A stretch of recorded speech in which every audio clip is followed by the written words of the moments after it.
අයිබෝන් හැම දෙනාටම අද අපි කතා කරන්න යන්නේ බැංකුවක වැඩ කරන. එහෙම නැත්නම් බැංකුවක රැකියාවකට යන්න කැමැත්තෙන් ඉන්න හැමෝටම වගේ තියෙන ප්‍රශ්නයක් ගැන. ඒ තමයි මේ බැංකින් එක්සෑම්ස් ගැන. ඔයා බැංකුව වශයෙන් ඉස්සරහට යන බලාපොරොත්තු වෙනවා නම් මට කම්ප්ලීට් කරන්න පුළුවන් ඉතාමත් හොඳ සුදුසුකමක් තමයි මේ බැංකින් එක්සෑම් කියලා කියන්නේ. බැංකුව අංශය තුළ මේ ක්වොලිෆිකේෂන් එකට ඉතාමත් හොඳ පිළිගැනීමක් තියෙනවා. මේකේ ප්‍රධාන වශයෙන් කතා කරන්න කරුණු කීපයක්ම තියෙනවා. පළවෙනි එක තමයි මේකේ ස්ටේජස් දෙකක් තියෙනවා. මේ පළවෙනි ස්ටේජ් එක තමයි IABF. IABF කියන්නේ Intermediate in Applied Banking and Finance. ඊළඟ එක තමයි DABF, Diploma in Applied Banking and Finance. ඔයා IABF එක කම්ප්ලීට් කරන්න බලාපොරොත්තු වෙනවා නම් ඔයා කම්ප්ලීට් කරන්න ඕන සබ්ජෙක්ට්ස් 6ක් තියෙනවා. ඒකෙන් 4ක් අනිවාර්යයි, 2ක් තියෙනවා ඔයාලට තෝරගන්න.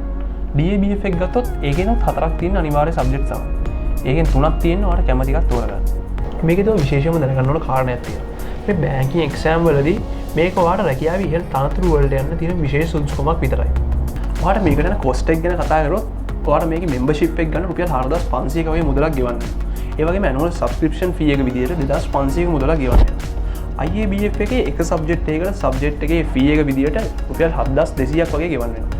ඒ වගේම DABF එකේ සබ්ජෙක්ට් එකකට සබ්ජෙක්ට් ෆී එක විදියට රුපියල් 8500ක වගේ මුදලක් දරන්න වෙනවා. මේක ඔයාලට විශේෂයෙන්ම සඳහන් කරන්න ඕන දෙයක් තියෙනවා. ගොඩක් කට්ටිය මේකට කැපවීම යොදන්නේ නැහැ. මේක ගොඩක් ලේසි කියලා හිතනවා.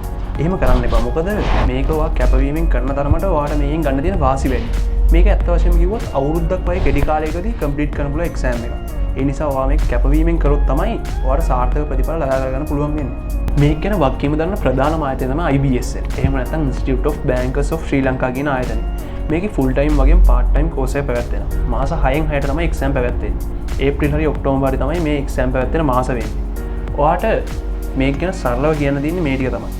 ඔයාලට මොකක් හරි ප්‍රශ්නයක් තියෙනවා නම් පහලින් කමෙන්ට් එකක් දාන්න අමතක කරන්න එපා. එහෙනම් අපි ඊළඟ වීඩියෝෙන් හම්බෙමු. සුබ දවසක්.